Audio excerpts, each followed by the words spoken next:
நாம மகாத்மத்தையும் பக்தி சாஸ்திரத்தையும் சாரமா எடுத்து கொடுக்கக்கூடிய கிரந்தம் ஹரிபாட் அப்படிங்கிற கிரந்தம்.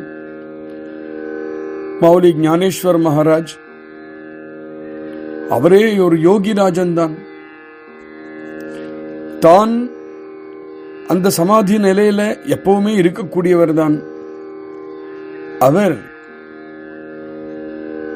சாரமாக, ஆனா அதே சமயத்தை சுலபமாகவும் பொது ஜனங்களுக்கு இந்த நாம பாட்டம் அல்லாது இந்த நாம பாதை வகுத்து கொடுக்கணும் அப்படிங்கிறது ஒரு பரம கிருபையினால்தான் அதை பண்ணி கொடுத்திருக்கார்.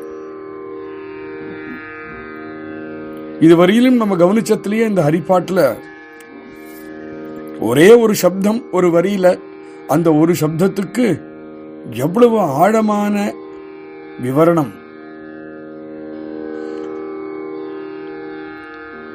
அந்த ஆழமான விவரணத்தையே துண்டா மகாராஜ் எழுதும் பொழுது கொஞ்சம் போல தன்னை அடக்கிண்டு தான் எழுதியிருக்கார். அப்பேற்பட்ட விவரணத்திலிருந்து ஒரு சின்ன பிந்து தான் நாம் எல்லோரும் அனுபவிச்சுட்டு இருக்கோம். பகவத் கிருப்பையில எல்லோருக்கும் அந்த கிரந்தம், விவரண கிரந்தத்தை முழுக்க படிக்கும்படியான ஒரு வாய்ப்பு எல்லாருக்கும் கிடைக்கணும். ஆனால் அது ஒரு பக்கம் இருக்க, இந்த கிரந்தம் நம்ம கைக்கு வந்து அந்த கிரந்தத்தில் இருக்கக்கூடிய முத்தான ரத்னம் ரத்னமாக இருக்கக்கூடிய விஷயங்களை நம்மளுக்கு இந்த மார்கழி மாசம் சிரவணம் பண்ணணும் அப்படிங்கிறது சங்கல்பம் நம்ம குருநாத்தால் பண்ணியிருக்கார். அதனால மௌலி ஞானேஸ்வர் மகாராஜ் பண்ணின கிருப்பையை மிஞ்சிப்பிட்டார் துண்டா மகாராஜ் இந்த விவரணத்தை கொடுத்து. இல்லையானா மௌலி ஞானேஸ்வர் மகாராஜுடைய சமுத்திரம் போல இருக்கக்கூடிய ஹிருதயத்துல எந்த ரத்னம் அங்க உள்ள இருந்ததுன்னு நம்மளுக்கு எங்க தெரியும்? அவருக்கு எடுத்து கொடுத்தாதானே. அதனால ஞானேஸ்வர் மகாராஜுடைய கிருப்பையை மிஞ்சிப்பிட்டார் துண்டா மகாராஜ் அப்படின்னு சொல்லலாம். ஞானேஸ்வர் மகாராஜ் கிருப்பையையும் துண்டா மகாராஜுடைய கிருப்பையையும் மிஞ்சுட்டார் நம்ம குருநாத்தால் ஸ்ரீ அண்ணா. அவர் சங்கல்பிச்சிருக்காட்டா படு நிச்சயமா இந்த கிரந்தம் இப்படி நாம் இப்ப சிரவணம் பண்றதுக்கு வாய்ப்பே கிடையாது. அப்பேற்பட்ட அருமையான கிரந்தம் இது. அதுல 27வது அபங்கத்தினுடைய கடைசி பாகத்தை, விவரணத்தை இப்ப நம்ம சிரவணம் பண்ண போகிறோம். நேற்றுக்கு இந்திரியா சவடி லப்போனகோ அப்படிங்கிற வரையிலும் சிரவணம் பண்ணினோம். எப்பவுமே யாருமே நம்மளுக்கு ஒரு இன்ஸ்ட்ரக்ஷன் கொடுத்தா அப்படின்னு சொன்னோம்னா நம்மளுக்கு கன்வீனியன்டா இருந்தா அந்த இன்ஸ்ட்ரக்ஷனை ஃபாலோ பண்ணுவோம். நம்மளுக்கு இது கன்வீனியன்டா இல்லைன்னு வச்சுப்போமே, அந்த இன்ஸ்ட்ரக்ஷனை ஃபாலோ பண்ணாம இருக்கிறதுக்கு ஒரு எக்ஸ்கியூஸ் கொடுப்போம். இது சாதாரண மனுஷ தன்மை. இது நிஜவிருத்தி காடி சர்வமாயா தோடி அப்படிங்கிறது இன்ஸ்ட்ரக்ஷன். காலங்காலமா அனாதிகாலமாக இருக்கக்கூடிய உன்னிடத்தில் இருக்கக்கூடிய நிஜவிருத்தி எடு, பிடுங்கி எடு, எல்லா மாயையும் அறுத்து தள்ளு அப்படின்னு இதுவரையிலும் ஹரிபாட்டில் சொல்லாத ஞானேஸ்வர் மகாராஜ் கடைசி அபங்கத்தினுடைய 4வது வரியில தான் அவரே தைரியமா நம்மளிடத்திற்கு சொல்றார். ஏன்னா நம்மளா இதை பண்ணுவோமோ மாட்டோமோ, இதை முன்னாடியே சொல்லிட்டோமானால் இதை கேட்டு பயந்து போய் ஹரிபாட்டில் இருக்கக்கூடிய சாரமா இருக்கக்கூடிய விஷயத்தையே வேண்டான்னு வச்சுட்டா என்ன பண்றது? அதனால ஹரிபாட்டுடைய மகாத்மியத்தை விதவிதமா எடுத்து கொடுத்து நம்மளால இதை கடைப்பிடிக்க முடியும் அப்படிங்கிற ஒரு தைரியத்தையும் கொடுத்து கடைசி அபங்கத்தை தான் நிஜவிருத்தி காடி சர்வமாயா தோடி அப்படின்னு சொன்னார். அது சொன்னதுக்கு அப்புறம் ஞானேஸ்வர் மௌலிக்கே ஒரு தயக்கம். அடடா, இதை சொல்லிவிட்டோமே, இவன் சாக்கு சொன்னா என்ன பண்றது? இப்போ சாக்கு சொல்லக்கூடாதே, அதுக்காக தான் இந்திரியா சவடியில போனக்கோ அப்படின்னு விட்டார். அது என்ன பண்றதுனா, நீங்க நிஜவிருத்தி காடி சர்வமாயா தோடி நீங்க சொல்றேன், ஆனா இந்திரியங்கள்லாம் அப்படி இல்லையே, பகிர்முகமாக என்னுடைய இந்திரியங்கள்லாம் அப்படி இல்லையே, நான் எப்படி அதெல்லாம் பண்ணுறது? அதெல்லாம் பண்றதுக்கு சாத்தியமே இல்லை அப்படின்னு ஒரு சாக்கு சொல்லிவிட்டான்னா என்ன பண்றது? சொன்னா என்ன அவனுக்கு தான் நஷ்டம் அப்படின்னு அப்படி சொல்லிட்டு போறவரா இருந்தாலும் அவருக்கு மௌலி பட்டமே கிடைச்சிருக்காதே. ஐயா, இந்த குழந்தை இப்படிதான் சாக்கு சொல்லும். அவன் இந்த குழந்தைய சாக்கு கூட சொல்ல விடாம முன்னாடியே ப்ரோஆக்டிவா அவனை அரவணைச்சுட்டு போகணும்னு நினைக்கிறவன் தானே மௌலி. மௌலினா யாரு? அம்மா. அந்த குழந்தை இப்படிதான் பாடுபடுத்தும் தெரிஞ்சுட்டே முன்கூட்டியே பிளான் பண்ணி அந்த அம்மா அந்த குழந்தைகிட்ட பழகிறா இல்லையா? அதே ஒரு மனோவிருத்தி ஞானேஸ்வர் மகாராஷ்டிர காண்றது. இந்திரியா சவடியில போனக்கோ டை சாக்கு கொடுக்காதேடா, இந்திரியங்கள்ல தான் இப்படிதான் இருக்குன்னு நீ என்கிட்ட சொல்லிதான் எனக்கு தெரியணுமா என்ன? இந்திரியம் எப்படி இருக்குன்னு எனக்கும் தெரியும். அந்த இந்திரியத்தை எப்படி அடக்கணுங்கிறது எனக்கு தெரியும். எப்படி அடக்கணும் அதுதான் இன்னைக்கு சிரவணம் பண்ண போகிறோம். தீர்த்தவிரதி பாவ தரீரே கருணா. எல்லா சாதனைகளுமே ஒண்ணுக்கொன்னு போஷகமாக இருக்கக்கூடியது. இந்திரிய நிரோதம் பண்ணணும் அப்படின்னு ஒரு ஆக்ஞை கொடுத்தார் இல்லையா? இந்திரியா சவடியில போனக்கோ அப்படின்னு ஆக்ஞை கொடுத்தார் இல்லையா? அது எப்படி பண்ணணும் அப்படின்னா தீர்த்தங்கள் விரதங்கள் இதெல்லாம் அனுஷ்டிக்கணும். நம்ம பாரத நாடுல தீர்த்தங்களுக்கு ஏதாவது கம்மியா? ஆசைத்து ஹிமாச்சலம் எவ்வளவு தீர்த்த கஷேத்திரங்கள் இருக்கு. இந்த தீர்த்தங்களை பத்தி 10வது அபங்கத்துல ஏற்கனவே நிறைய விவரணம் பண்ணிருக்கார். இது சொல்றதே பயமா இருக்கு. என்ன இவ்வளவு தீர்த்தங்களும் நான் போயிட்டு வரணுமா? இவ்வளவு தீர்த்த கஷேத்திரங்களுக்கு நான் போய் வரணுமா அப்படின்னு ஒரு மலப்பு. அதே போல விரதங்கள், நிறைய விரதங்களை பத்தி ஏற்கனவே ஹரிபாட்டை ஆங்காங்கு சொல்லிட்டு வந்திருக்கோம். உடனே நம்மளுக்கு ஒரு பிரமிப்பு, அப்பாடி இவ்வளவு விரதமும் நான் அனுஷ்டிக்கணுமா அப்படின்னு ஒரு கேள்வி வருது. துண்டா மகாராஜ் அவர் பண்ணின கிருப்பை, ஞானேஸ்வர் மகாராஜா கிருப்பையை சொல்றதா, துண்டா மகாராஜ் கிருப்பையை சொல்றதா, ஸ்ரீ அண்ணாவுடைய கிருப்பையை சொல்றதா? துண்டா மகாராஜ் கிருப்பை என்ன பண்றாருன்னா, இந்த தீர்த்தனங்களும் விரதங்களும் சகாம சாதனை எவர்கள் பண்றாளோ, வியாபகாரிகமா யாரு பக்தி பண்றாளோ அவளுக்கு தான்ப்பா. அவ்வளவும் உனக்காக இல்லை. நீ சமத்தோன்னு நீதான் ஹரிப்பாட்டுக்குன்னு வந்திருக்காயே. உனக்கு சில தீர்த்தங்களும் சில விரதங்களுமே உனக்கு முக்கியம். ஆனா அதெல்லாம் கடைபிடிக்கணும்னு அப்படின்னு தாஜா பண்ணி சொல்றார். நம்மளாம் பயப்படக்கூடாது. இத பாரு, உனக்கு 2 காலு படைச்சிருக்கான் இல்லையா பகவான்? ஏன் படைச்சிருக்கான்? நிறைய தீர்த்த கஷேத்திரங்களாம் போனங்கிறதுக்காக தானே படைச்சிருக்கான். போயிட்டு வாயம்பா அப்படின்னு தட்டி கொடுக்கிறார். இந்த பார், நீ தனியா இல்ல இதுல. துக்காராம் மகாராஜ் தீர்த்த யாத்திரை போயிருக்கார். ஞானேஸ்வர மகாராஜ் தீர்த்த கஷேத்திரங்கள்லாம் போயிட்டு வந்திருக்கார். நாமதேவரும் கூட்டிட்டு போயிட்டு வந்திருக்கார். எல்லா சந்துக்களும் போயிட்டு வந்திருக்கா. எல்லாருமே தீர்த்த கஷேத்திரங்கள் போய் வந்தது சரித்திரமே இருக்க. ஞானேஸ்வர் மகாராஜும் நாமதேவரும் தீர்த்த யாத்திரை போயிட்டு வந்தது அருமையான சரித்திரம். அவளாம் போயிட்டு வந்திருக்காளா, நீ போக வேண்டாமா? இப்ப துண்டா மகாராஜ் சொல்லாத விஷயம் நான் ஒன்னு சொல்றேன். நம்ம குருநாத்தாள் போலையா ஆசைத்து ஹிமாச்சலம் தீர்த்த யாத்திரை போயிட்டு வந்தாரா இல்லையா? நீனும் போயிட்டு வாங்க. அவரை ஸ்மரணம் பண்ணிட்டே போயிட்டு வந்துடலாம்.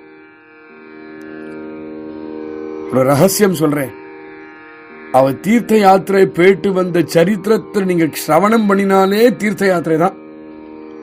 ஏன்னா அந்த பிரேமிக விஜயம் பண்ணினது, அந்த தீர்த்த யாத்திரம் பண்ணினதை கேட்க கேட்க கேட்க கேட்க கண்ணுக்கு நேரம் நம்ம பார்க்கலாம். அந்த தீர்த்த கஷேத்திரங்களையும், அங்க நடந்த சப்தாகங்கள், அங்க நடந்த நவாகங்கள், ஆங்காங்கு இவருடைய தெய்வீகமான பாவங்கள், எந்தெந்த மகான்களை அவர் மீட் பண்ணினார் அப்படிங்கிறது அருமையான ஒரு கிரந்தம் அது பிரேமிக விஜயம். உக்காண்ட இடத்த சிரவணம் பண்ணினா போறோம், படிச்சா போறோம். ஆசைத்து ஹிமாச்சல தீர்த்த யாத்திரை அதுலயே முடிஞ்சது. அது கேட்டப்புறம் போகணும்னு ஆசை வராதவா ரொம்ப கம்மி. ஆனா ஒண்ணு, அந்த ஆசையை அவர் கூடயே அப்போ போயிட்டு வரணுமே அப்படிங்கிற ஆசை இருக்கும். அப்பேற்பட்ட தீர்த்த யாத்திரை அதனால புண்ணிய தீர்த்தங்கள் போயிட்டு வர்றதுங்கிறது பகவத் பக்திக்கு ரொம்ப போஷகமானது. அதை சிரவணம் பண்ணினாலே போஷகமா இருக்குன்னா போயிட்டு வந்தா எப்படி இருக்குன்னு பாருங்க. ஏன்னா அவ்வளவு தீர்த்த கஷேத்திரங்கள்லயும் அவ்வளவு மகான்கள், அவ்வளவு நதிகள், அவ்வளவு ஆலயங்கள், அப்படியே கொழுத்து இருக்கும் டிவினிட்டி அப்படிங்கிறது சாநித்தியம் அந்த தீர்த்த கஷேத்திரங்கள். சாஸ்திரோக்தமா சொன்ன தீர்த்த கஷேத்திரங்களை பத்தி சொல்றேன். அதனால யாராருக்கெல்லாம் ஸ்ரத்த உண்டோ, யாராருக்கெல்லாம் சந்த சேவா பண்ணணும்னு ஆசை உண்டோ, அவெல்லாம் அந்த கஷேத்திரங்களுக்கு போகணும். யாராருக்கெல்லாம் வாசுதேவ கதையில ருச்சி இன்னும் ஏற்படணும்னு தோன்றதோ அவெல்லாம் அங்க போகணும்.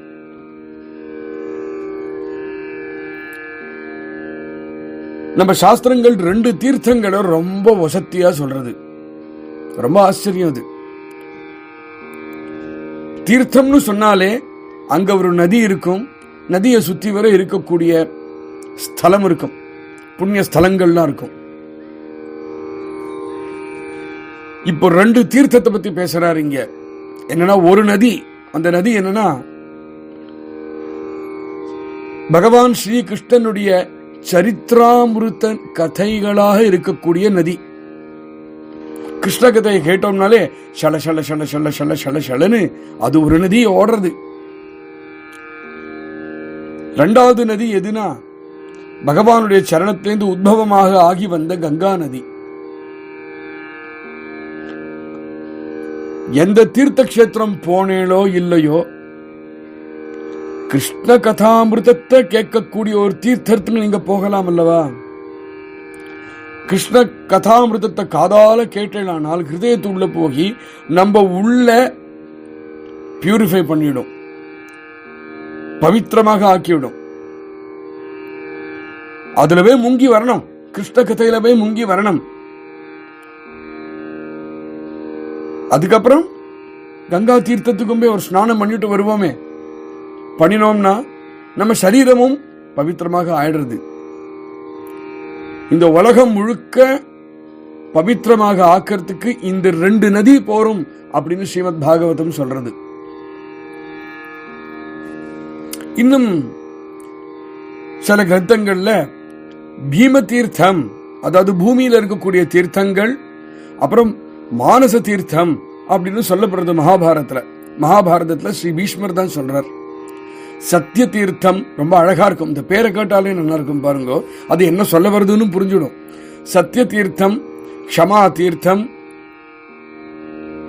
இந்திரிய நிகிரக தீர்த்தம், பூததயா தீர்த்தம், ஆர்ஜவ தீர்த்தம், தான தீர்த்தம், தம தீர்த்தம், சந்தோஷ தீர்த்தம், பிரம்மச்சரிய தீர்த்தம், பிரியபாதிதா தீர்த்தம், ஞான தீர்த்தம், துருஹிதி தீர்த்தம், தப தீர்த்தம், திருதி தீர்த்தம், தப தீர்த்தம். இத்தனை தீர்த்தங்கள் பீஷ்மர் சொல்றார். இத்தனை தீர்த்தங்களை கேட்டாலே தெரிகிறது ஏதோ ஒரு நதி ஸ்நானம் மாத்திரம் இல்லை. இதெல்லாம் நம்மள்ட்ட இருக்க வேண்டிய குணங்களாக இருக்கக்கூடிய தீர்த்தங்கள். இந்த தீர்த்தங்கள்ல, இந்த குணங்கள்ல நாம் முங்கி எழுந்துட்டோமானால் மனசுத்தி ஏற்படும் அப்படிங்கிறதுக்காக தான் சொல்லியிருக்கார். அதனாலதான் மானச தீர்த்தம் அப்படிங்கிறதுக்கு இவ்வளவு முக்கியத்துவம் உண்டு. மானச தீர்த்த இருந்துடுச்சுன்னா ராகத்வேஷாதி மனோமலங்கள்லாம் இருக்கே அதெல்லாம் போக்கடிச்சுடும். ஞான ரூபமாக இருக்கக்கூடிய தடாகத்துல, தியான முக்தமாக இருக்கக்கூடிய ஜலத்துல இந்த ஸ்நானத்தை நம்ம பண்ணணும். இதுக்கு மானச தீர்த்தம். சரஸ்வதி நதி அப்படிங்கிறது ரஜோ ரூபிணியாக இருக்கக்கூடிய நதி. காளிந்தி நதி தமோ ரூபிணியாக இருக்கக்கூடிய நதி. கங்கா நதி அப்படிங்கிறது சத்வரூபியாக இருக்கக்கூடிய நதி. இந்த நதிகள்ல ஸ்நானம் பண்ணாமல், இந்த நதிகள்ல ஸ்நானம் பண்ணினா நிர்குண பிரம்மம் கிடைச்சுடாது. நிர்குண பிரம்மம் வேணும்னா இப்ப சொன்ன மானச தீர்த்தங்கள்ல போய் ஸ்நானம் பண்ணணும். நம்ம ஆத்ம நதி அப்படிங்கிறது அந்த நதி, மானச தீர்த்தத்துக்கு ஆத்ம நதி. அதுல முழுக்க முழுக்க தன்னை செல்ஃப் கண்ட்ரோல் பண்ணக்கூடியதுதான் ஆத்ம நதின்னு பேர். அந்த நதியில சத்திய சத்திய அப்படிங்கிறது அதுக்கு இருக்கக்கூடிய தடாகம், சீலம் அப்படிங்கிறது அதுக்கு இருக்கக்கூடிய கரை, தயை அப்படின்னு அதுல வரக்கூடிய அலைகள். இந்த ஆத்ம நதியில போய் ஒரு முங்கணும் ஜீவன், இதுல முங்கினான்னா அவனுக்கு முக்தி கிடைக்கும் அப்படின்னு சொல்றது. ஒரு சாதாரண ஒரு மனுஷனுக்கு இந்த ஆத்ம நதியில போய் இவ்வளவுலாம் சொன்னோமே, இந்த ஆத்ம நதியில போய் அவனால ஒரு டுப்கி அடிக்க முடியுமா? முடியாது, சிரமம். பின்ன ஏன் சொன்ன இதை பத்தி ஏன் சொன்னோம்னா, ஒரு நாளைக்கு இந்த ஆத்ம நதியிலேயே நீ போய் ஸ்நானம் பண்ணணும். அதான் என்னால முடியாதே. அது முடியறதுக்காக தான் வழி நான் சொல்றேன். இப்போ என்ன, வழியில இருக்கக்கூடிய நதிகள்லாம் இருக்கு இல்லையா, அங்கெல்லாம் போய் ஸ்நானம் பண்ண ஆரம்பி, அது முடியும் இல்லையா. பாக்கிய நதிகள்லாம் இருக்கே, அந்த நதிகள்ல போய் ஸ்நானம் பண்ணி மெதுவா ஆத்ம நதி, மானசத்தை தீர்த்தம், இங்கெல்லாம் ஸ்நானம் பண்றதுக்கு நீ குவாலிபிகேஷன் வந்துடும் உனக்கு. வழியில் இருக்கிற நதியெல்லாம் நிறைய இருக்கே, ஆசேத்து இமாச்சலம் எவ்வளவு ஆயிரக்கணக்கான நதி இருக்கு, அங்கெல்லாம் போய் மாளுமா அப்படின்னு கேள்வி வரும் தெரியும். அதுக்காகவே துண்டாமராஜ் சொன்னார், டேய்ப்பா, எல்லா நதிகளுக்கும் சாரமா இருப்பிடமா ஒரு நதி இருக்கு, எல்லா தீர்த்தங்களுக்கும் சாரமா முகுட்டமணியாக இருக்கக்கூடிய தீர்த்தம் இருக்கு. அது எது? பண்டரி. பண்டரிபுரம் வா, பண்டரி தீர்த்தத்துக்கு வா, சந்திரபாகா தீர்த்தத்தை நீ ஸ்நானம் பண்ணு. எல்லா தீர்த்தத்துக்கும் போன மாதிரி தான், எல்லா நதிகளையும் ஸ்நானம் பண்ண மாதிரி தான். ஏன் அது அப்படி நீங்க சொல்றேன்? ஏன்னா நம்ம சந்துக்கள் எல்லாருமே பண்டரிய எல்லா தீர்த்தத்துக்கும் க்ஷேத்திரமான தீர்த்தம்னு டிக்ளேர் பண்ணியாச்சு. ஹரிபாட் அப்படிங்கிற கிரந்தமே ஹரிநாமத்தை சொல்லு சொல்றார். ஒரு பட்சத்து வச்சுன்னு சொல்லலையா ஞானேஸ்வர மாவுலி? அதான் சொன்னேன், சாஹி சாஸ்திர நிவடின்னு சொல்லிவிட்டாரு. எல்லா சாஸ்திரங்களும் வேதங்களிலும் சாரமா எடுத்து சொல்லக்கூடிய ஒரே ஒரு மெசேஜ் ஹரிநாமம் தான். அந்த ஹரிநாமம் யாருடைய நாமம்? நம்ம துவாரகா ராணா கிருஷ்ணனுடைய நாமம். அது அவன் தானே வந்திருக்கான் பண்டரிபுரத்துக்கு. அதனால்தான் முதல் அபங்கத்திலே துவாரகேச்ச ராணா பத்தி பேசிவிட்டார். அந்த துவாரகேச்ச ராணா பாண்டவாகரி, பாண்டவ கிரகத்துல இருந்தான். அதுக்கப்புறம் அடுத்தது பண்டரிபுரத்துக்கு தான் வந்தான். நம்ம பாண்டுரங்கன் பண்டரிபுரத்து தான் இருக்கான். பிரம்மாவும் விஷ்ணுவும் பண்ணின பிரார்த்தனைக்கு எல்லா அசுர பாரத்தையும் நீக்கணும் அப்படிங்கிறதுக்காக தேவகி புத்திரனாக வந்த அந்த பகவான் இப்போ புண்டரீக க்ஷேத்திரத்துல பக்தர்களை அனுகிரகம் பண்ணம் அப்படிங்கிறதுக்காக ஒரு செங்கல் மேல நின்று தபஸ் பண்ணிட்டு நம்மளாம் வருவோம்னு நின்று இருக்கோம். இத நம்ம சந்துக்கள்லாம் காமிச்சு கொடுத்துட்டா, அதனால ஒன்னால பாரத தேசத்தை இருக்கக்கூடிய மற்ற நடிகர்கள்லாம் போக முடிஞ்சுன்னா போயிட்டு வா, நல்லதுதான், க்ஷேமம் தான். எங்கேயும் போக முடியலையா, பண்டரி வந்துடு. பண்டரி வந்தா எல்லா தீர்த்த கஷேத்திரத்துக்கும் போன மாதிரி தான். இது இன்னைக்கு நேற்றுக்கு வந்த பழக்கம் இல்லப்பா. ஆண்டுகளா, எவ்வளவோ ஆண்டுகள், ஆயிரக்கணக்கான வருஷங்களா எவ்வளவு சந்துக்கள், எவ்வளவு ஆச்சாரியார்கள், எவ்வளவு பேர் வாரியா வந்திருக்க அந்த கஷேத்திரத்துக்கு. இங்க வந்து பிரேம சுகத்தை லூட் பண்ணிட்டு போயிடுறாவா, ஏராளமா லூட் பண்ணிட்டு போயிடுறா. இவ எல்லாரும் வந்து பண்டரி கஷேத்திரத்துடைய வேல்யூவை எப்படி ஏற்றி வச்சிருக்கான்னா, வைகுண்டமும் சத்தியலோகமும் கூட பண்டரிக்கு எதிர்க்க கொஞ்சம் கவனமா இருக்கு பாக்குறதுக்கு. நம்ம மிருத்யு லோகம் அவ்வளவு வசதியா போயிடுத்து இந்த பண்டரினாலையும் இந்த சாதுக்கள்னாலையும். அதனால பாகவத தர்மீயர்களா இருக்கக்கூடிய சாதுக்கள் யாரெல்லாமோ அந்த சந்துக்கள் எல்லாருமே இந்த தீர்த்தத்தை ரொம்ப வசதியா தான் பேசியிருக்கா தன்னுடைய கிரந்தங்கள்ல.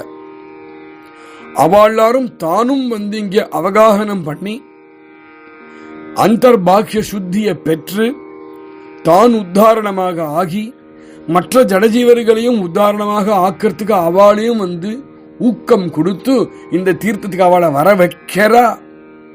அவ வர வச்சதுதான் இன்னைக்கும் ஆஷாடி கார்த்திகை அப்படின்னு சொன்னா லட்சக்கணக்கில் பக்தர்கள்லாம் ஏன் வரா? ஞானேஸ்வர் துகாராம் ஏகநாத் நாமதேவர் சொன்னதை கேட்டுதான் இன்னைக்கும் வரா எல்லாரும். இந்த சந்துக்கள் பண்ணின பரம உபகாரம். அதனால இந்த தீர்த்தங்கள் எடுத்தா நம்மளுக்கு ஒரு பாவம் இருக்கணும். அதுவும் பண்டரி தீர்த்தத்துக்கிட்ட பாவம் இருக்கவே இருக்கணும். அதே போல விரதங்கள்லையும் தீர்த்தங்கள்லயும் விரதங்கள்லயும் நம்மளுக்கு பாவம் இருந்ததுன்னா ஆத்மசுத்தி தானா உண்டாகும். 12வது அபங்கத்துல விரதங்களை பத்தி நிறைய பேசியிருக்கோம். நிறைய விரதங்கள். இப்ப தீர்த்தங்களை பார்த்து மலப்பா இருந்தா மாதிரிதான் விரதங்களை பார்த்தாலும் இருக்கு. இவ்வளவு விரதங்களா, இவ்வளவா, நான் இப்படி இருக்க முடியுமா அப்படின்னு கேட்டாலே இந்த விரதம் இருக்க முடியாது தீர்மானம் ஆயிடுத்து நம்ம மனசுல.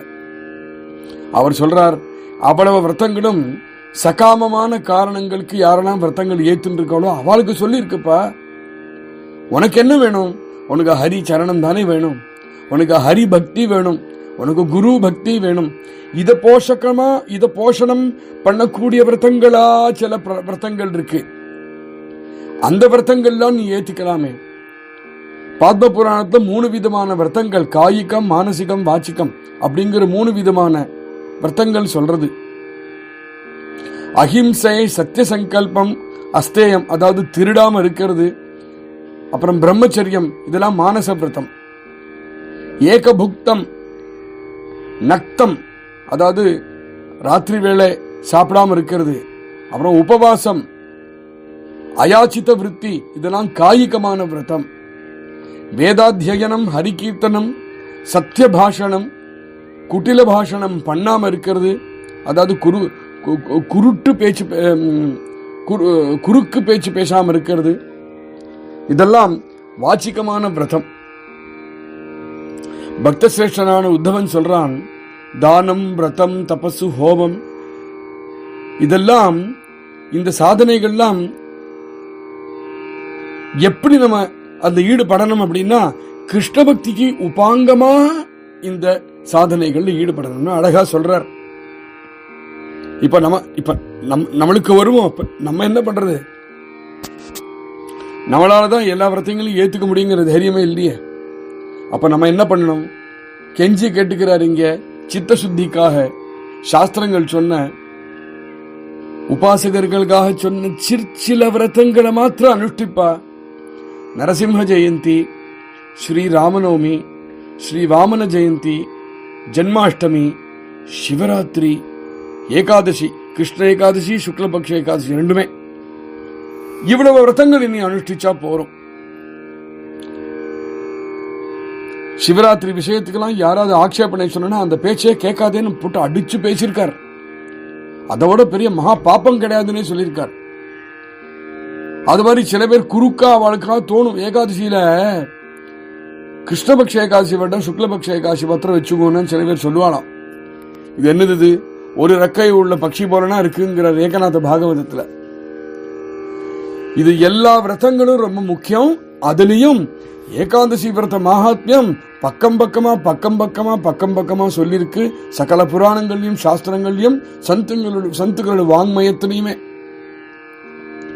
பத்ம புராணம் சொல்றது, ஏகாதசி விரதத்தை விட வசத்தியான வேற விரதம் இந்த 3 உலகத்திலையும் கிடையாது. 1000 அஸ்வமேதம் பண்ணினாலும், எண்ணிக்கைக்கு அடங்காத ராஜசூயங்கள் பண்ணினாலும் அவ்வளவும் சேர்த்து 1/16 பங்கு கூட ஏகாதசி உபவாசத்துக்கு ஈடாகாது. 1/16 கூட. நம்மளுக்கு இருக்கக்கூடிய 11 இந்திரியங்கள், இந்த 11 இந்திரியங்கள்னால என்னெல்லாம் பாத்தகங்கள் நேரதோ ஒரு மனுஷனுக்கு, அதெல்லாம் இந்த ஏகாதசி உபவாசத்தால போக்கடிக்கிறது. அதனால ஜனங்களே, ஏகாதசி அன்னைக்கு சாப்பிடாதேங்கோ, நிராகாரமா இருங்கோ. அப்படி இருந்தேனானால் வைகுண்டத்துல உங்களுக்கு சாஸ்வதமான ஒரு ஸ்தானம் உண்டு அப்படின்னு பத்ம புராணம் சொல்றது. ஏகாதசி அன்னைக்கு சாப்பிடாம இருக்கிறது மாத்திரம் விஷயம் இல்லை, அன்னைக்கு முழுக்க ஹரியுடைய சிந்தனத்தை இருக்கிறதுக்காக தான் உபவாசம்னே பேர்.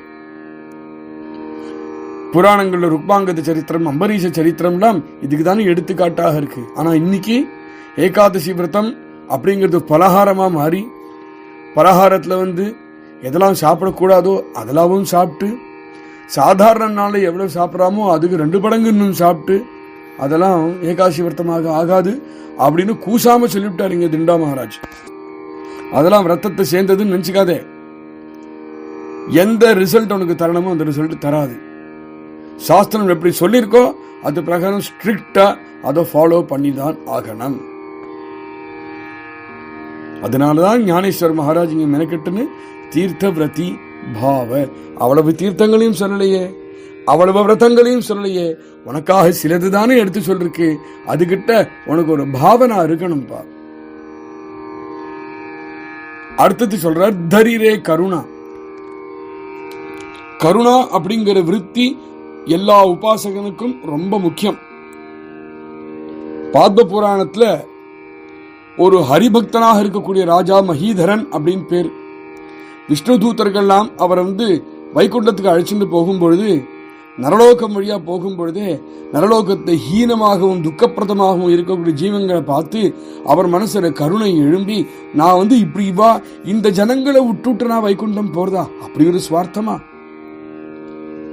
என்ன நீங்க வைகுண்டம் அழைச்சின்னு போறேன், ஆனா இந்த ஜீவன்கள்லாம் இப்படி துடிக்கிறதே. எவனாவது ஒருத்தன் சமர்த்தனா இருந்துட்டு இன்னொருத்தன் துக்கப்படுறான் அப்படிங்கறத பார்த்துட்டு அவனு துக்கத்தை நிவாரணம் பண்ணாம இருந்தானால் அவனவன பெரிய பாப்பி கிடையாது. என்ன நீங்க இந்த நரலோகத்துக்கு அழைச்சிட்டு போங்க.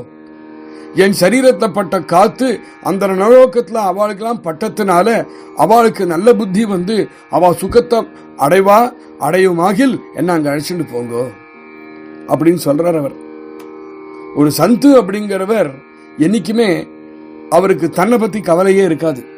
அவர் வாழறதே இந்த உலகத்துக்காக தான் வாழ்வர். அவருடைய சரீரம் கிருஷமா ஆயிடும், அவர் சரீரம் படாத பாடுபடும். ஆனாலும் மற்றவர்களுடைய துக்க நிவாரணத்தை போக்கடிக்கணுமே அப்படிங்கிற கருணையிலாலேயே வாழ்ந்து இருக்கக்கூடியவர் ஒரு உண்மையான சந்து. பரமார்த்தத்துல இந்த உருக்கம் மனசுல இருக்கணும், இந்த தயை மற்றவர்கள் மேல ஒரு கருணை இருக்கணும். கठोरமான அந்த கருணத்தோட இருந்தோமானால் பாரமார்த்திகத்துக்கு நல்லதே இல்லை. இந்த காருண்யம் ஏதோ மனுஷர்கள் எடுத்த மாத்திரம் இல்லை, இருக்கக்கூடிய பசு பக்ஷி கிருமி கீட்டங்கள் பரியந்தம் இந்த உலகத்தில் இருக்கக்கூடிய சகல பூத மாத்திரைகள் இடத்திலையும் இந்த கருணை நம்ம ஹிருதயத்தில் இருக்கணும். முடியுமா? எப்பவுமே நம்மளுக்கு அந்த கேள்வி தானே, முடியுமா நம்மளால? அதுக்கு சொல்றார், நீ ட்ரை தான் பண்ண. முதல்ல இந்த விருத்திய கொஞ்சம் ஒரு எஃபர்ட்டோட பண்ற மாதிரி தான் இருக்கும். அப்புறம் பார்த்தா ரொம்ப அனாயாசமா உங்க சுவாவமாகவே மாறிவிடும் அப்படின்னு சொல்றார் துண்டா மகாராஜ் இங்க. அடுத்தது ஞானேஸ்வர் மகாராஜ் சொல்றார், சாந்தி தயா பாகுனா ஹரி கரி. ஒரு உபாசகனுக்கு தயை சாந்தி கருணை இந்த குணங்கள்லாம் இருக்கணும். இதெல்லாம் தெய்வீகமான சம்பத்தி அவனுக்கு. ஏன்னா இதெல்லாம் இருந்ததுன்னா இதெல்லாம் எடுத்துட்டு ஹரியை நம்ம பிரசன்னப்படுத்தலாம். நம்மளுக்கெல்லாம் என்ன கோல் லைஃப்ல? குருநாதன் என்னை பார்த்து பிரசன்னம் படணும், பாண்டவன் என்னை பார்த்து பிரசன்னம் படணும். இது போறாதா? இதை ஒரு கோலா வச்சுட்டு நம்ம வாழ்க்கையை நடத்த முடியாதா? நான் இதை பண்ணாலும் நான் இப்படி பண்ணினேன்னா அண்ணா சந்தோஷப்படுவாரா? நான் இதை பண்ணினேன்னா பாண்டவன் சந்தோஷப்படுவானா? அப்படின்னு நினைச்சுட்டு ஒவ்வொரு க்ஷணமும் வாழலாமே. அவ்வளவு மிருதுவா அவ்வளவு மதுரமாக ஒரு வாழ்க்கையா போகாது? பாகுனா ஹரி கரி. பாகுனா அப்படின்னா ஹரிய பாகுனா கரா. ஹரிய உனக்கு பிரியத்தமனா ஆக்கிடணும். குருநாதன் உன்னோட பிரியத்தமனா ஆக்கணும். இங்க ஹரியும் குருவும் வேற இல்ல. அப்படி இருந்துடுத்துனா அவ சந்தோஷப்பட்டுட்டானா அவ சந்தோஷமே நம்ம சந்தோஷம். அப்பாடி, அவருக்கு என்ன பார்த்தா சந்தோஷமா இருக்கு இல்லையோ, நானே தோல்ல தட்டிக்கலாம், சரியா வாழ்ந்திருக்கேடாப்பா அப்படின்னு. நம்மளை பார்த்து அவருக்கு ஒரு மந்தஹாசம் வரணும், சந்தோஷமா அவர் நம்மளை பார்த்து ஒரு மந்தஹாசம் பண்ணணும், சமத்தான குழந்தை அப்படின்னு அவருக்கு தோணணும். அப்படி அவருக்கு தோணி எடுத்துனா நம்மளோட life worth, we have lived its worth. அதுக்கு நம்ம மனசுல சாந்தி இருக்கணும். சாந்தினா என்ன? சாந்தி இல்லைன்னா சுகமே கிடையாதுன்னு பகவத்கீதை. சாந்தி எப்போ வரும்? எப்போ மனசு சாந்தியா இருக்கும்னா நிச்சலமா இருக்கணும் சித்தம், ராகத்வேஷங்களை தியாகம் பண்ணினவனாக இருக்கணும், நிர்மமத்துவம் அப்படிங்கிற ஒரு குணம் இருக்கணும். நிர்மமத்துவம்னா எனக்கு எனக்கு எனக்கு எனக்குன்னு அடிச்சுக்காம இருக்கணும். நிரகங்காரித்துவம், நான் நான் நான் நான் அப்படிங்கிற அகங்காரம் இல்லாம இருக்கணும். காம தியாகம் பண்ணினவனா இருக்கணும். காம தியாகம் பண்ணினவன்னா அடியானுக்கு தோணக்கூடிய ஒரு பாவம். காமம்னா என்ன? எந்த காமம் நம்ம கிட்ட இருக்கணும்னா குருநாதனையும் பாண்டவனையும் சந்தோஷப்படுத்தக்கூடிய காமன் நம்ம கிட்ட இருக்கணும். வேற எதையும் நம்ம விரும்ப வேண்டாம். இதை பண்ணி அவர் சந்தோஷப்படுவார் அப்படிங்கிற காமம் இருக்கிறது தான் காம தியாகம். ஏதோ காம தியாகம் பண்ணி வரட்டுன்னு உட்கார்ந்து இருக்கிறதுல எல்லாம் பண்ணணும், நிறைய சம்பாதிக்கணும். ஏன் சம்பாதிக்கணும்? ஏன்னா நான் இதை பண்ணினேன்னா எவ்வளவு தூரம் குருநாத்தால் சொல்லிருக்கார், வேலையை விட்டுவிடாதே, சம்பாதிக்கிறத விட்டுவிடாதே. ஏன்னா வேலையும் சம்பாத்தியமும் இல்லைன்னா குடும்பத்தை கவனிக்க முடியாது. குடும்பத்தை கவனிக்கலையானா பாகவதால கவனிக்க முடியாது. பாகவதால கவனிக்கலையானால் குருநாத்தால் ரொம்ப கஷ்டப்படுவார். இவ்வளவு சொல்லி பாகவதால கவனிக்க முடியாம இருக்கானே அப்படின்னு கஷ்டப்படலாமா? அவ்வளவு பாகவதாளுக்கும் நிறைய கைங்கரியம் பண்ணணும். அப்போ பாகவதால கைங்கரியம் பண்றதுக்காக நம்ம எடுத்த காமம், குருநாத்தால சந்தோஷப்படுத்துறதுக்காக நம்ம எடுத்த காமம், பாண்டவங்க நம்மளை பார்த்து பன்றிபுரத்தை போய் அவனை போய் நம்மளுடைய சிரச அவன் சரணத்தை வைக்கும் பொழுது சந்தோஷமா பார்க்க வேண்டாமா அவன் நம்மள? அதுக்கு ஒரு காமம் நம்ம கிட்ட இருக்கணும். விவரணத்தை ரொம்ப சிரமம்னு எழுதியிருக்கார். ஆனா நம்ம குருநாத்தாட்ட பழகினவாளுக்கு இது சிரமமே இல்லை. ஏன்னா அந்த சாந்தின்னு எது இருக்கோ நம்ம சங்கத்துல எல்லாரிடத்தையும் பார்க்கலாம். அது பெரிய பெரிய படைய ஆளுகள் எல்லாம் டேக்கா கொடுத்தது. ஆனா இங்க சாந்தி ரொம்ப சுலபமா இருக்கு நம்ம இடத்துல. அது குருநாதால் கிருபை. சொரூப சாந்தின்னு பேர் அதுக்கு. அந்த சொரூப சாந்தி எப்படி வருமாம்? அகண்ட பகவத் பஜனம் பண்ணினாதான் சொரூப சாந்தி கிடைக்கும். அதுபோல தயை, சகல தர்மத்துக்கும் மூலம் தயை தான். ஸ்மிருதிகள் என்ன சொல்றது? இன்னொருத்தனோடதோ அல்லது நம்மளோடதோ ஒரு மித்திரனுக்கோ அல்ல ஒரு துவேஷ்டாக்கோ எவனானாலும் ஒரு சங்கடத்துல இருக்கான் அப்படின்னா ஐயோ பாவம், அவனுக்கு போய் நம்மளால முடிஞ்ச அளவுக்கு நம்ம ஹெல்ப் பண்ணணுமே அப்படின்னு எவன் மனசுல தோணுறதோ, எப்போ அது மனசுல தோன்றதோ அதுக்கு தயைன்னு பேர். ஸ்ரீமத் பாகவதத்துல இந்த தயையுடைய பல சந்தர்ப்பங்கள் வருது. அது வரும்போது சொல்றது, தயை அப்படிங்கிற ஒரு சாதனா நம்மளிடத்து இருந்தாலுமே பகவானுடைய பிரசன்னத்தை நம்மளுக்கு சம்பாதிச்சு கொடுக்கும். சர்வபூதங்கள் இடத்துல இருக்கக்கூடிய தயை, அது கூடவே பிராரப்த யோகம். எனக்கு இதுதான் பிராரப்தம், இதுல நான் சந்தோஷமா இருக்கேன் அப்படின்னு அதுல வரக்கூடிய சந்தோஷம், சர்வ இந்திரியங்களும் நம்மளுக்கு சுவாதீனம். இது மூணும் எவனுக்கு இருக்கோ அவனுக்கு சம்சார நிவர்த்தகமாக இருக்கக்கூடிய பகவான் ரொம்ப பிரசன்னமா கிடைப்பான். பகவான் பிரசன்னமா கிடைப்பான் அப்படிங்கிறதுக்காக தான் பாகுனா ஹரி கரி அப்படிங்கிறார். இது அப்படின்னா ஹரிய உனக்கு பரம பிரேமாஸ்பதனாகவும் உனக்கு பிரியதமனாகவும் ஒன்னவிட அவன் பிரியமா இருக்கணும். உன்னுடைய உயிரோட உன்னுடைய பிராணனை விட அவன் பிரியமா அவனுக்கு இருக்கணும் அப்படிங்கிற ஒரு தன்மை வரதே, அதுதான் பாகுனா ஹரிகரி. அபகத்துடைய கடைசி வரைக்கும் வரார். ஞானதேவா பிரமாண நிவிருத்தி தேவி ஞான சமாதி சஞ்சீவன ஹரிபாட்ட 26 அபங்கங்கள். இந்த 26 அபங்கங்கள்லயும் ஒரே ஒரு பிரமாணத்தை பத்தி தான் ஞானேஸ்வர் திருப்பி திருப்பி திருப்பி திருப்பி பேசுறார். அது என்னதுன்னா ஹரிபாட் ஹரிபாட் ஹரிபாட். ஞானேஸ்வர் மகாராஜ் சொல்றார், இதுல எனக்கு தெரிஞ்ச என்னுடைய அனுபவத்தை நான் சொல்றேன், என்னிடத்துல எது சத்தியமா இருக்குன்னு நான் சொல்றேன். யதார்த்தமான ஞானத்துக்கு, அதாவது பகவத் ஸ்வரூபத்தினுடைய யதார்த்தமான ஞானத்துக்கு சாதனை எது அப்படின்னு கேட்டாலும் அடிச்சு சொல்லுவேன், ஹரிபாட் மாத்திரமே. நான் ஏன் இப்படி தைரியமா சொல்றேன், ஏன் இப்படி அடிச்சு சொல்றேன்னா, என்னுடைய சத்குருநாதாளாக இருக்கக்கூடிய நிவிருத்திநாதர் இந்த ஹரிபாட்டு ஞானத்தை எனக்கு கொடுத்தார். அவருடைய கிருப்பையினாலதான் எனக்கு ஹரிபாட்டு பத்தின விஷயமே தெரிய வந்தது. எப்படி ஹரிபாட்டில் நான் இருக்கணும், அதை எப்படி அனுஷ்டிக்கணும், அதனுடைய பலன் என்ன, சகலதும் எங்க குருநாத்தாள் கொடுத்ததுதான், குருநாத்தாள் சொன்னதுதான். சத்குருநாத்தாள் மாத்திரம் இல்ல, அவருடைய கிருபை மாத்திரம் இல்ல அப்படின்னா நாமத்தை நம்மளுக்கு புரிஞ்சுக்கவே முடியாது. கிருஷ்ணாராம கோவிந்தாலும் யாரெல்லாமோ காதல விழுந்ததுக்கு கேட்டுன்னு போயிட்டு இருக்கா. ஆனா அந்த கிருஷ்ணான்னு சொன்னா நம்ம ஹிருதயத்தை என்ன உணர்ச்சிகள் ஏற்படுறது, ராமான்னு சொன்னோம்னா நம்ம உடம்பு முழுக்க என்ன உணர்ச்சி ஏற்படுறது, கோவிந்தான்னு சொன்னோம்னா நம்ம எந்த நிலைக்கு நம்மளை அது உயர்த்துறது. இதெல்லாம் எப்ப முடியும்? சத்குருநாத்தாரோட சந்நிதியில உட்காந்து அவர் சொன்ன பிரவச்சனங்களையும் உபன்யாசங்களையும் சத்தையா கேட்டுதுனா தானே முடியும். புஸ்தகம் படிச்சதுனால முடியுமா? நம்மளுக்கா தானா தெரிஞ்சுட்டு போறதா? சத்குரு கிருபை இருந்தா மாத்திரம்தான் நாமானு என்னன்னே உனக்கு தெரியும். ஹரிபாட்டை சாமானியம் நினைச்சுக்காதே. ஹரிபாட்டு சஞ்சீவன சமாதியே உனக்கு கொடுக்கறதுக்கு அதுக்கு பவர் உண்டு அப்படின்னு ஞானேஸ்வர் மகாராஜ் சொன்ன மாத்திரம் சொல்லல, தான் தன்னுடைய வாழ்க்கையில அதையும் செஞ்சு காமிச்சார். இந்த ஹரிநாமத்தை வச்சுட்டே சஞ்சீவன சமாதி எப்பேற்பட்ட வயசுல. அப்போ சமாதி அவஸ்தை, சஞ்சீவன சமாதி அவஸ்தை, இத ரொம்ப சுலபமா உள்ளங்கை நெல்லிக்காய் போல உனக்கு ஹரிபாட் கொடுத்துடும்பா.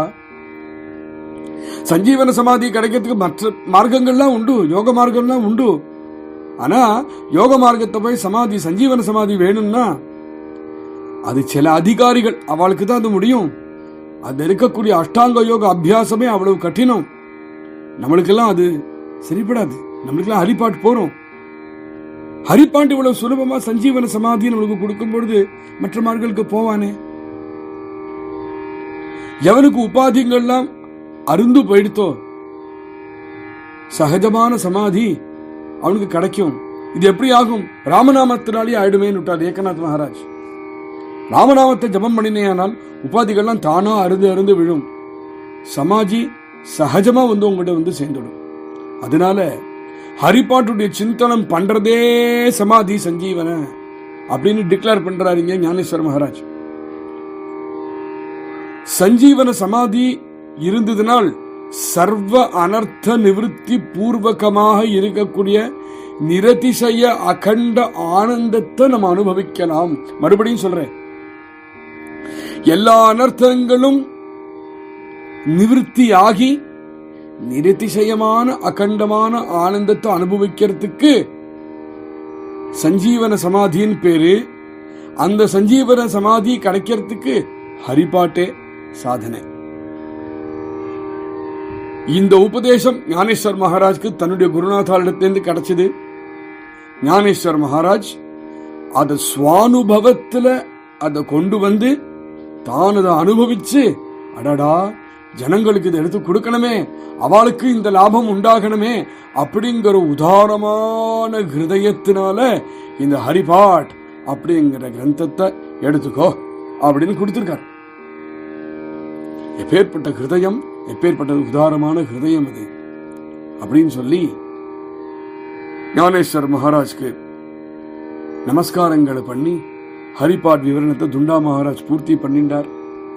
நாம் எல்லோருமே நம்மளுடைய பிரியத்தமனான குருநாதாளா இருக்கக்கூடிய ஸ்ரீ அண்ணாக்கு மறுபடியும் மறுபடியும் மறுபடியும் மறுபடியும் வந்தனங்கள் பண்ணி இந்த ஹரிபாட் சிரவணம் பண்ணினோமே, ஹரிபாட் இந்த மார்கழி மாசம் முழுக்க சிரவணம் பண்ணினோமே, இந்த சாதனாவை ஸ்ரீ அண்ணா சரணத்திலேயே சமர்ப்பிப்போம். ஏன்னா அவர் சங்கல்பம் இருந்திருக்காட்டா இது நடந்திருக்காது. பக்காவா அவர் சங்கல்பத்தை நடந்திருக்கு. அவர் சங்கல்பம் அவர் நடத்தின்றார். நாம் எல்லோரும் சமத்து குழந்தைகளா அது நடந்துட்டோம். நடந்துட்டதுக்கு அப்புறம் அதுல இருந்து வரக்கூடிய பலன் அவருக்கே மறுபடியும் சமர்ப்பிப்போம். அவர் சரணத்தையே கூடவே இருந்துட்டு இருப்போம். ராம் கிருஷ்ண ஹரி.